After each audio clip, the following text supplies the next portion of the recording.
So in this video, we're going to have a chat about cation exchange capacity, or CEC.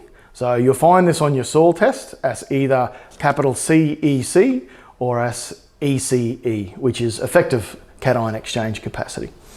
Cation exchange capacity is important because it measures the amount of nutrients, in particular cations, so nutrients with positive charges, that can be stored in your soil for use by your crop.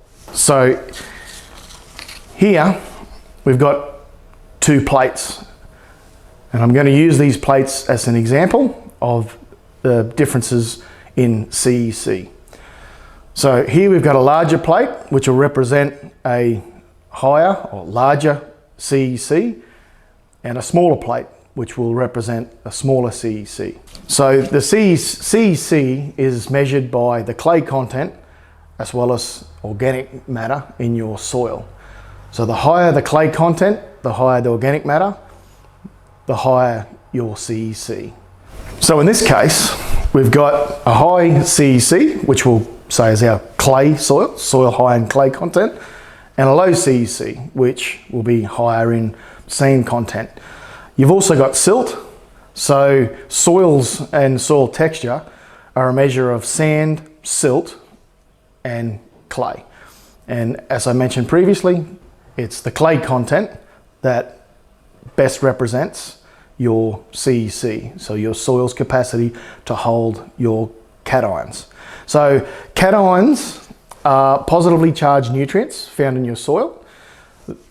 The examples are calcium, magnesium, sodium. So relating back to your soil test, this soil test here shows that your CEC, or in this case ECEC, and it's measured at 1.9 on this particular soil test.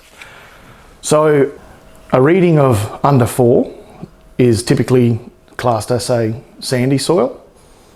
A reading of 4 to 8 is typically a silty soil, and over 8 is a clay. So in this scenario, we've set up a sandy soil and a clay soil.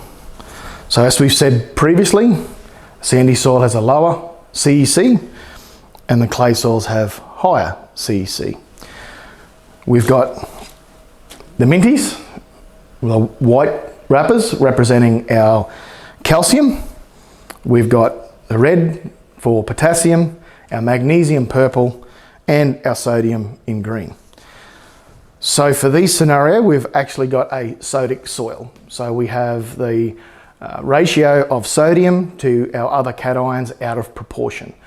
For sugarcane, that's 6% or higher. So what we need to do to address this is apply an ameliorant, either lime or gypsum, depending on the situation. So within lime or gypsum, we have our calcium, and we're going to replace our sodium with that calcium. And as you can see here, if we wish to remove 50% of the sodium to get it to an acceptable level, that's 2 of our lollies in this situation. But on a clay soil, removing 50%, we've removed a higher proportion of sodium. So we actually need to add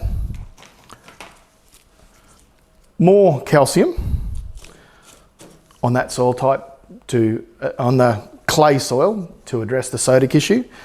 Then we actually need to on our sandy soil.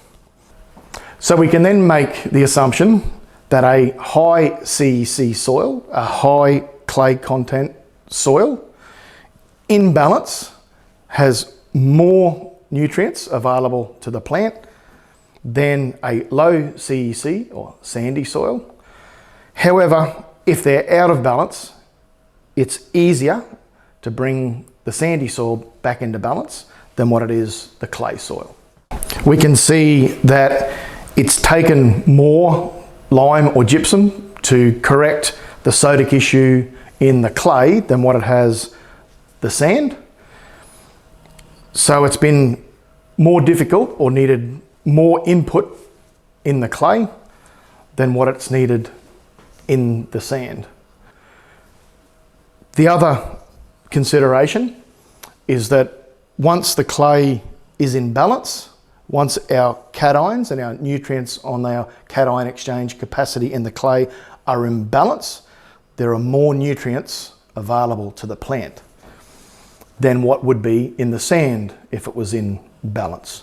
So the sand may need more regular topping up, more smaller applications of ameliorants than what the clay will need once they're in balance and the crop starts accessing those nutrients.